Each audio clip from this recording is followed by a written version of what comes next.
تقریباً 40 کے قریب انبیاء کا ذکر قرآن میں آیا ہے، باقی کچھ کا حدیث میں آیا ہے، باقیوں کے تو ناموں سے بھی ہم واقف نہیں ہیں، ہمیں پتہ ہی نہیں ہے۔ لیکن چونکہ اللہ کے محبوب نے فرما دیا کہ 1,24,000 پیغمبر آئے تھے، ہم نے آمنا وصدقنا کہہ کے یقین کر لیا۔ ان کی باتیں کیا تھی؟ گزشتہ جمعے میں 2 ان کی نصیحتوں کے اوپر تذکرہ ہوا تھا کہ جن میں سب سے پہلی یہ تھی کہ اللہ رب العزت کی ذات فرماتے ہیں، اس کا مطلب ہے کہ اگر اللہ نے کہہ دیا تو اس کا مطلب ہے کہ اللہ نے ضرور ان کو یہ چیز عطا فرمائی تھی۔ اللہ کیا کہتا ہے؟ اللہ فرماتا ہے وَلَقَدْ آتَيْنَا لُقْمَانَ الْحِكْمَةَ أَنِ اشْكُرْ لِلَّهِ۔ لوگوں، میں نے حضرت لقمان علیہ السلام کو حکمت عطا فرمائی ہے۔ یہ جو اللہ کی طرف سے حکمت، بصیرت، معاملہ فہمی، یہ اللہ رب العزت کی ذات کی بہت بڑی حکمت ہے۔ اور اللہ فرماتا ہے کہ اس دی ہوئی حکمت کے اوپر وہ میرا شکر ادا کرتے ہیں۔ وَلَقَدْ آتَيْنَا لُقْمَانَ الْحِكْمَةَ أَنِ اشْكُرْ لِلَّهِ وَمَن يَشْكُرْ فَإِنَّمَا يَشْكُرُ لِنَفْسِهِ۔ اور جو کوئی میری دی ہوئی نعمت کے اوپر اگر کوئی شکر ادا کرتا ہے تو پھر اللہ کیا کہتا ہے؟ اگر کوئی دی ہوئی نعمت کے اوپر اللہ نے مال دیا، دولت دی، جائیداد دی، اولاد دی، عزت دی، احترام دیا، مقام دیا، معاشرے میں، سوسائٹی میں اچھا نام دیا، علم دیا، شہرت دی، اگر ان ساری نعمتوں کے اوپر انسان شکر کی صورت میں عاجزی اور انکساری کا مظاہرہ کرتا ہے اور فقط اس کو اللہ رب العزت کی ذات کی نعمت سمجھتا ہے، اس کا فضل سمجھتا ہے، اس کا کرم سمجھتا ہے، تو پھر اللہ جواب میں کیا کہتا ہے؟ لَإِن شَكَرْتُمْ لَأَزِيدَنَّكُمْ۔ اے بندے، اگر تو میری نعمتوں کے اوپر میرا شکریہ ادا کرے گا تو میں نہ صرف ان نعمتوں کے اندر برکت ڈال دوں گا بلکہ ان نعمتوں کو مزید بڑھا دوں گا۔ اور پھر آگے کیا فرمایا؟ جو نصیحت دوسری فرمائی، وَإِذْ قَالَ لُقْمَانُ لِبَنِيهِ۔ جب حضرت لقمان علیہ السلام اپنے بیٹے سے مخاطب ہوئے تو کیا کہا؟ وَإِذْ قَالَ لُقْمَانُ لِبَنِيهِ، اے میرے پیارے بیٹے، وَهُوَ يَعِظُهُ، جب اس کو واضح نصیحت کی، یا بنی لا تشرک باللہ، اے میرے پیارے بیٹے شرک نہیں کرنا۔ سب سے اہم بات کہ میرے پیارے بیٹے شرک نہیں کرنا، اللہ کے علاوہ کسی کو الہ نہیں ماننا، اللہ کے علاوہ کسی کو رب نہیں ماننا، اللہ کے علاوہ کسی کی عبادت نہیں کرنی، اللہ کے علاوہ کسی کو سجدہ نہیں کرنا۔ اگر تو نے شرک کیا تو پھر اللہ رب العزت کی ذات 5ویں اس بارے میں کیا فرماتے ہیں؟ ان اللہ لا یغفر ان یشرک بہ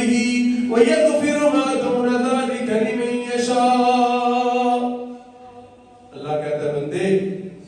جب تو میرے پاس آئے گا نا، اگر تیرے نامہ اعمال کے اندر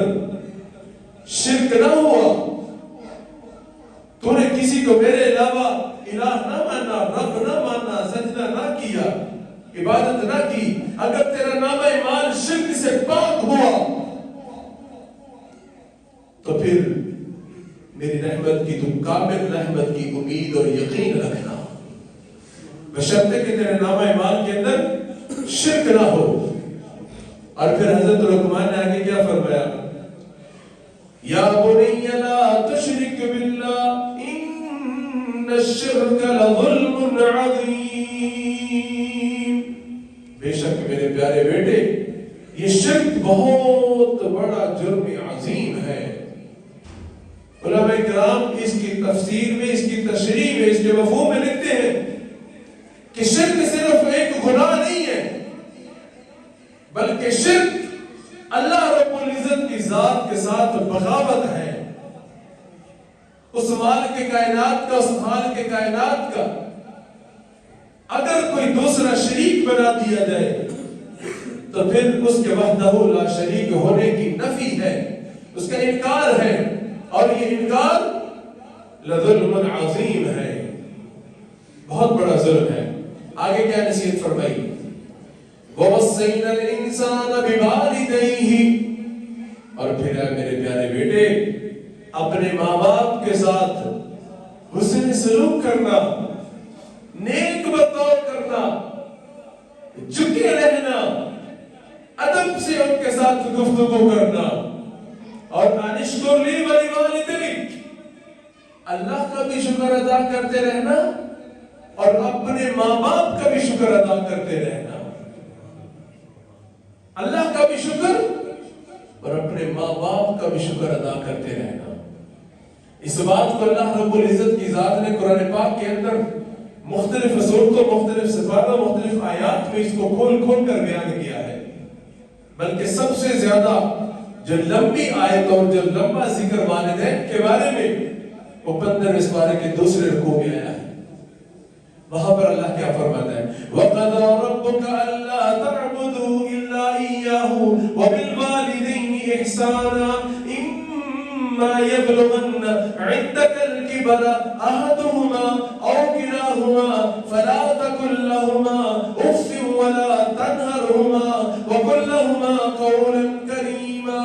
وَاخْفِضْ لَهُمَا جَنَاحَ الذُّلِّ مِنَ الرَّحْمَةِ وَرَبِّ ارْحَمْهُمَا كَمَا رَبَّيَانِي صَغِيرًا۔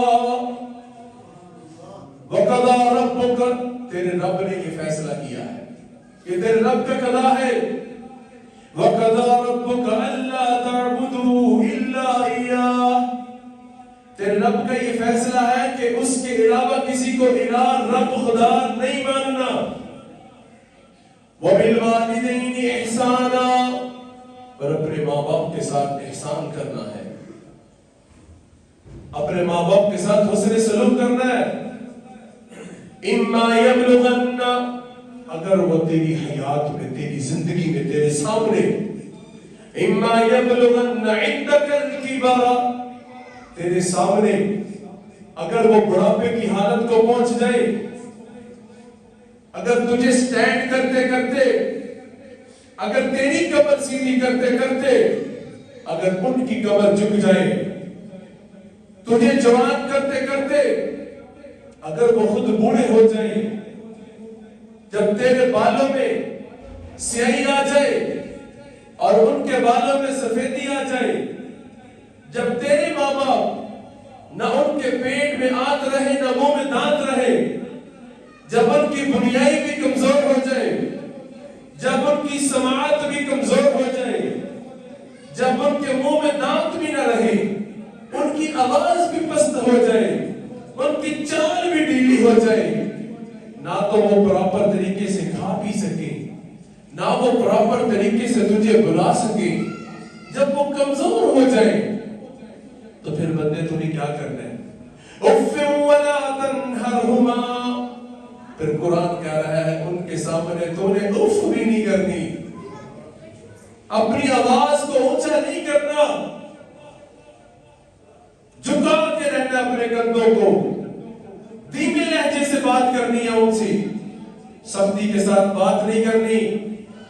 احترام کے ساتھ گفتگو کرنی ہے، اور ان کی باتوں کو بڑے غور سے سننا ہے، ان کے سامنے اپنی نظروں کو جھکا کے رکھنا ہے، اور کوشش کرنا کہ اپنے ماں باپ کے تجربات سے فائدہ حاصل کرنا۔ اللہ کے پاک پیغمبر صلی اللہ تعالی علیہ وسلم نے فرمایا کہ اے میرے صحابہ، اپنے ماں باپ کو گالی مت دینا۔ یا رسول اللہ، ایسے کیسے ہو سکتا ہے ہم اپنے ماں باپ کو گالی دیں؟ اللہ کے پاک پیغمبر صلی اللہ تعالی علیہ وسلم نے فرمایا جب تم کسی کے ماں باپ کو گالی دو گے تو وہ تمہارے ماں باپ کو گالی ہوگی۔ اگر تم یہ چاہتے ہو کہ تمہارے ماں باپ کو کوئی گالی نہ دے تو تم بھی کسی کے ماں باپ کو گالی مت دینا۔ پھر کیا فرمایا؟ اُفٍّ وَلَا تَنْهَرْهُمَا وَقُل لَّهُمَا قَوْلًا كَرِيمًا، اپنے ماں باپ کے سامنے اف نہیں کرنی۔ اف کا جو عربی کی لغت میں جو اردو زبان میں ٹرانسلیٹ ہوتی ہے، جو ترجمہ ہوتا ہے، وہ یہ ہے، علماء کرام محدثین اس کی تفسیر میں، اس کی تشریح میں لکھتے ہیں کہ اگر سردیوں کی ٹھنڈی راتیں ہوں اور رات کا آخری پہر ہو، ماں یا باپ دونوں میں سے کوئی ایک اپنی اولاد سے اس وقت کسی چیز کی طلب کرے، بھلے پانی کا ایک گلاس مانگے،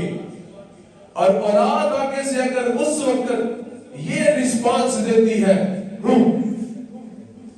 یہ جو ہوں ہے، یہ عربی زبان میں، عربی زبان کی لغت میں اف کی ٹرانسلیشن ہے، اف کا ترجمہ ہے،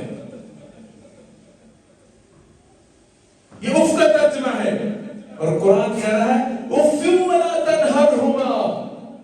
نہ تو ان کا جھڑکنا ہے، بلکہ جھڑکنا تو دور کی بات، ان کے سامنے اف تک نہیں کرنا۔ پھر اللہ کے رسول صلی اللہ تعالی علیہ وسلم نے فرمایا، دو حدیث کا مفہوم،